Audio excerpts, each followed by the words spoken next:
Assalamualaikum warahmatullahi wabarakatuh.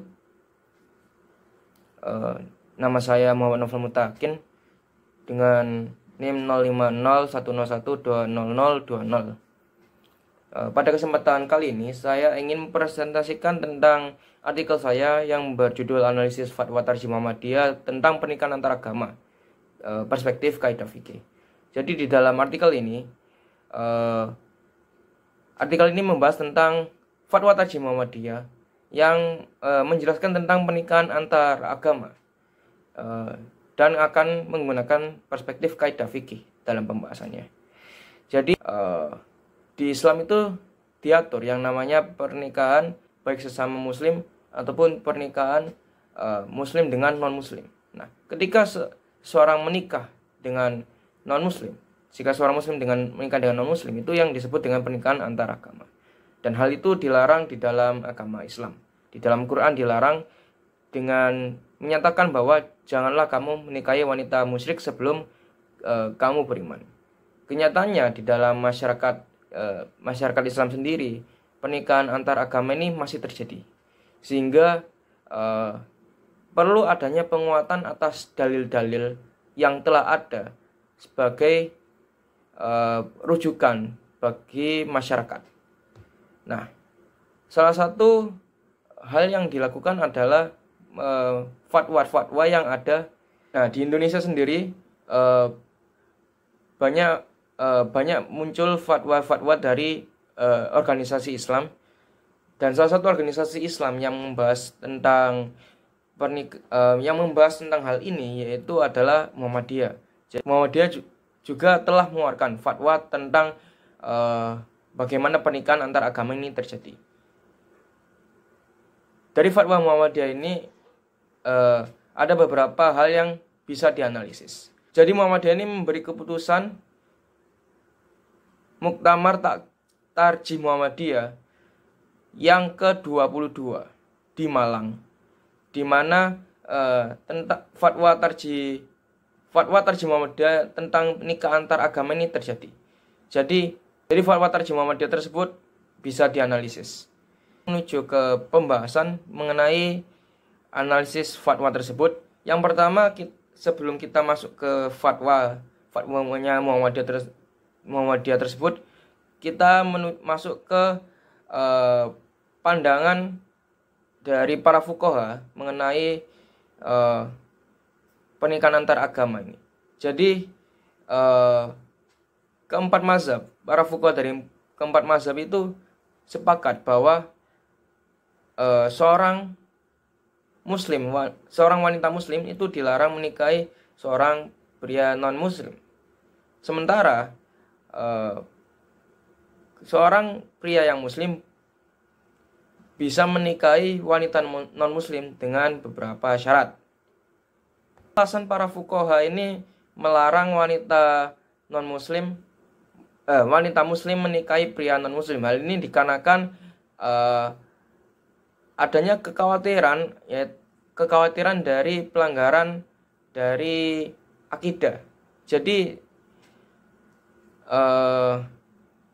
karena istri itu sifatnya wajib tunduk kepada suami, maka apabila hal itu terjadi, pernikahan tersebut terjadi, maka akan kemungkinan bahwa wanita tersebut akidahnya luntur. Nah, bagaimana jika konteksnya pria yang muslim menikahi wanita non-muslim? Maka ada beberapa pendapat para fuqaha. Pertama, kita akan membahas menurut pandangan mazhab Hanafi. Menurut mazhab Hanafi, yang boleh hanyalah menikahi wanita ahlul kitab. Lalu berikutnya pendapat mazhab Hambali. Pandangan mazhab Hambali ini membolehkan seorang pria muslim menikahi wanita Yahudi dan Nasrani. Pandangan mazhab Syafi'i. Pandangan mazhab Syafi'i ini membolehkan wanita yang boleh dinikahi adalah wanita ahlul kitab. Namun mazhab Syafi'i ini mendeskripsikan tentang yang dimaksud wanita ahli kitab ini siapa. Wanita yang berasal dari orang-orang bangsa Israel atau Bani Israel. Jadi mazhab Syafi'i memiliki kriteria-kriteria tertentu yang di mana siapa yang termasuk wanita ahli kitab. Sementara menurut mazhab Maliki ada dua pandangan yang ada di dalam mazhab tersebut. Yang pertama memakruhkan menikah dengan kitabiah, yang kedua adalah membolehkan menikah dengan wanita kitabiah. Berikutnya adalah sekilas tentang pernikahan antar agama menurut hukum positif Indonesia. Di dalam hukum positif Indonesia, pernikahan itu digunakan diksi yang digunakan adalah perkawinan, bukan pernikahan. Nah, di Indonesia sendiri yang digunakan sebagai dasar hukum adalah Undang-Undang Perkawinan Nomor 1 Tahun 1974. Nah, di dalam undang-undang tersebut dijelaskan syarat-syarat seorang itu sah menikah secara hukum. Di dalam pasal 1 yang disebut dengan perkawinan adalah ikatan lahir batin antara seorang pria dan seorang wanita sebagai suami istri dengan tujuan untuk membentuk keluarga yang bahagia dan kekal berdasarkan ketuhanan yang Maha Esa. Jadi konteksnya ini adalah ada di akhir, yaitu dengan ketuhanan yang Maha Esa. Lalu di dalam pasal 2 di undang-undang yang sama di mana konteksnya adalah syarat sah perkawinan, yaitu perkawinan adalah sah apabila dilakukan menurut hukum agama dan kepercayaannya masing-masing. Nah, dengan dua pasal tersebut mengindikasikan bahwa menurut hukum positif Indonesia bahwa tidak bisa menikah secara antar agama. Berikutnya adalah analisis kaidah fikih terhadap fatwa Tarjih Muhammadiyah tersebut. Jika kita analisis fatwa Tarjih Muhammadiyah tentang nikah antar agama, analisis yang digunakan adalah beberapa dalil Al-Quran, dalil hadis, dan juga Undang-Undang Perkawinan Nomor 1 Tahun 1974 yang sebelumnya telah dijabarkan. Jadi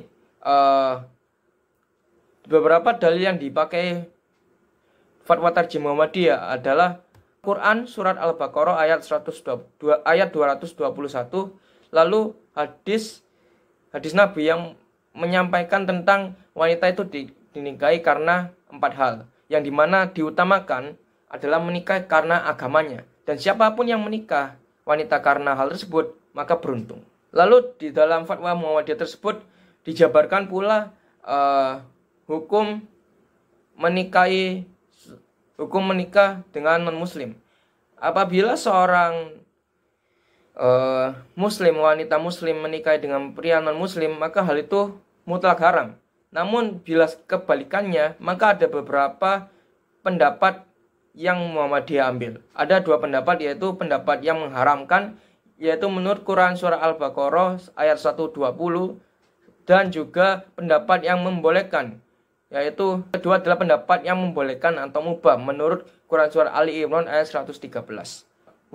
Fatwa Tarjih Muhammadiyah menunjukkan bahwa di dalam nikah antar agama ini akan muncul yang namanya kontradiksi. Nah, kontradiksi yang dimaksud di sini adalah adanya perbedaan yang terjadi ketika seorang itu menikah antar agama. Baik menurut hukum positif Indonesia tadi yang menyatakan bahwa menikah itu harus sesuai dengan agama dan kepercayaan masing-masing, sementara di dalam Islam sendiri hal tersebut adalah dilarang. Menikahi seorang yang musyrik itu adalah hal yang dilarang. Sehingga dengan kontradiksi ini, maka kontradiksi ini menunjukkan bahwa ada suatu hal buruk yang terjadi jika seseorang itu menikah dengan seorang non-muslim.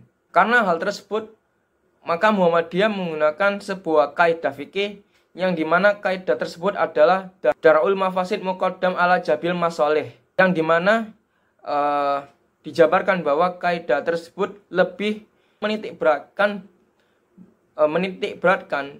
kepada yang dimana kaidah tersebut lebih menitik beratkan pada menghindari yang namanya keburukan atau mafsadat itu lebih baik daripada maslahat yang ada. Nah, kaidah fikih yang muncul di fatwa tarjih tersebut itu dikarenakan munculnya kontradiksi yang ada dari analisis yang dijabarkan dalam fatwa tarjih Muhammadiyah tersebut. Dari analisis fatwa tarjih Muhammadiyah tersebut digunakan beberapa dalil dari Quran, hadis, dan Undang-Undang Perkawinan nomor 1 tahun 1974, yaitu merupakan hukum positif yang berlaku. Nah, dari analisis yang ada dijabarkan oleh fatwa tarjih Muhammadiyah tersebut yang kemudian muncul kontradiksi, maka muncullah kaidah fikih yang digunakan dalam fatwa tersebut, yang dimana kaidah tersebut sebagai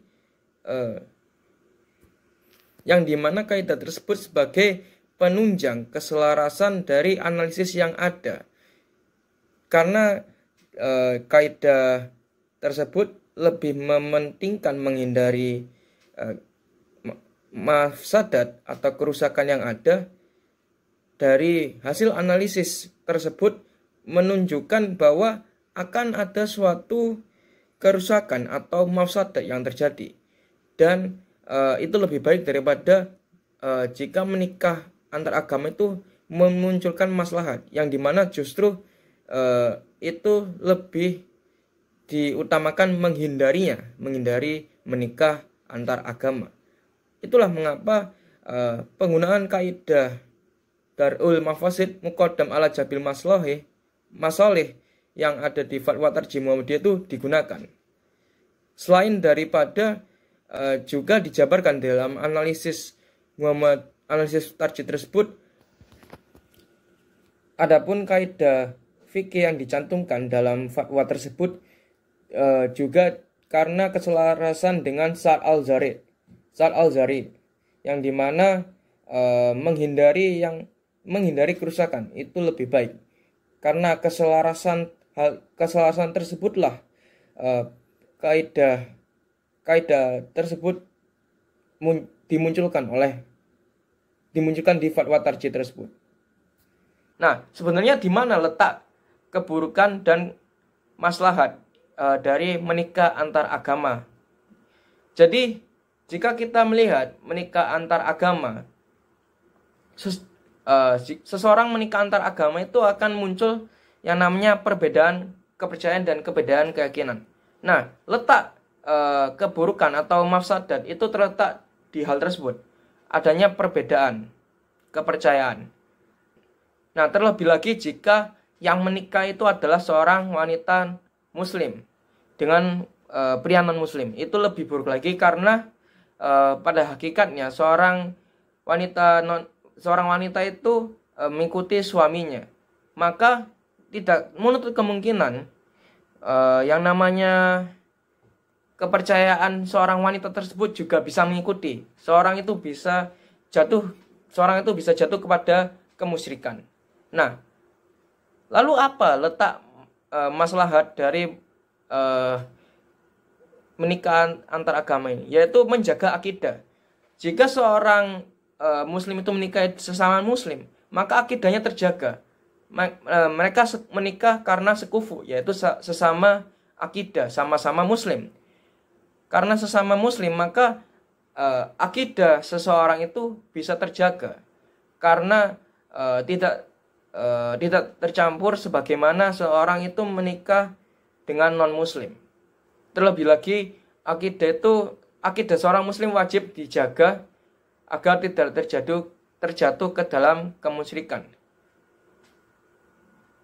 Sehingga kesimpulan dari analisis artikel ini adalah bahwa fatwa tarjih Muhammadiyah itu memiliki beberapa analisis yang menetapkan hukum dari menikah antar agama tersebut, baik dari dalil Al-Quran, hadis, ataupun hukum positif di Indonesia. Dari hal tersebut, maka Fatwa Tarjih Muhammadiyah memberi kaidah fikih di dalam hal ini, yaitu kaidah Darul Mafasid Muqaddam ala Jabil Masoleh, yang dimana kaidah tersebut menitik beratkan menghindari keburukan itu lebih baik daripada maslahatnya. Karena ketika seorang menikah antar agama, maka lebih muncul yang namanya keburukan karena perbedaan kepercayaan. Sementara jika hal itu dihindari, maka muncul maslahat, yaitu akidah yang bisa terjaga, yaitu menikahi sesama muslim dan menikah sesama muslim.